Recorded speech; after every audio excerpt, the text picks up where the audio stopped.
ಇವತ್ತು Sunday special ಆಗಿರೋದ್ರಿಂದ ನಮ್ಮ ಮನೇಲಿ ಉಪ್ಪಿಟ್ಟು ಮತ್ತು ಕೇಸರಿ ಬಾತ್ ಮಾಡ್ತಾ ಇದ್ದೀವಿ. ಬನ್ನಿ ಮಾಡೋಣ.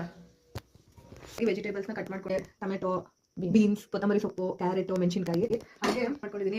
ಗೈಸ್ ಬಾಣಲಿ ಈ ಥರ ಐತೆ ಅಂತ ಅನ್ಕೊಬೇಡಿ, ನಾವು ಆಲ್ರೆಡಿ ನೋಡಿ ರವೆನ ಪೂರ್ತಿ ಹುರಿದಿದ್ದೀವಿ. ನೋಡಿ ಗೈಸ್, ಈರುಳ್ಳಿಗೆ ಮತ್ತೊಂದು ಹೆಸರು ನಮ್ಮ ಬನ್ನು ಕೊಟ್ಟವನೆ, ಉಳ್ಳುಳ್ಳಿ. ಏನದು? ಸಾಸಿವೆ ಹಾಕ್ತಾ ಇದ್ದೀನಿ, ಬೇಳೆ ಹಾಕ್ತಾ ಇದ್ದೀನಿ, ಸ್ವಲ್ಪ ಹಾಕ್ತಾ ಇದ್ದೀನಿ. ಉಪ್ಪಿಟ್ಟು ಅಂತ ಉಪ್ಪು ಈಗಲೇ ಇದ್ರ ಹೆಸರೇನು? ಇದು ಇದು ಇದು ಯಾವ ಸೊಪ್ಪು? ಇಲ್ಲಿ ಸಾಂಬಾರ್ ಸೊಪ್ಪು ಅಂದ್ರೆ ಗೈಸ್ ಅದನ್ನ ಹಂಗೆ ಹೇಳ್ತಾನೆ ಅಷ್ಟೇ. ನೋಡಿ 3 years ಒಳಗೇನೆ ಎಷ್ಟು ವೆಜಿಟೇಬಲ್ಸ್ ಬಗ್ಗೆ ಎಲ್ಲ ನಾಲೆಡ್ಜ್ ಇದೆ ನಮ್ಮ ಬನ್ನುಗೆ.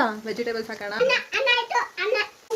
ನೋಡಿ ಈಗ ಟೊಮೊಟೊ ಹಾಕ್ತಾ ಇದೀನಿ. ಕೇಸರಿ ಬಾತ್ ಮಾಡೋಣ. ಕೇಸರಿ ಬಾತ್ ಮಾಡಕ್ಕೆ ಒಂದು ಪುಟ್ಟು ತುಪ್ಪದ ಬಾಟಲ್ ಇತ್ತು, ಅದನ್ನ ಯೂಸ್ ಮಾಡ್ತಾ ಇರ್ತೀವಿ. ನೋಡಿ ಗೈಸ್, ಕೇಸರಿ ಬಾತ್ ಮಾಡೋದಂದ್ರೆ ಇವನು ತಿಂತವನು.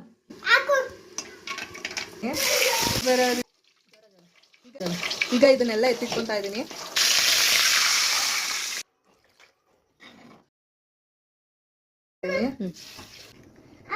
ಹಾಗೆ ಸ್ವಲ್ಪ ಕಲರ್ ಹಾಕ್ತಾ ಇದೀನಿ.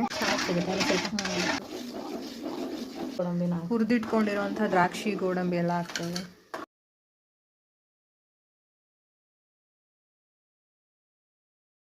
ನನಗೆ ಈ ಥರ ಇದೆ.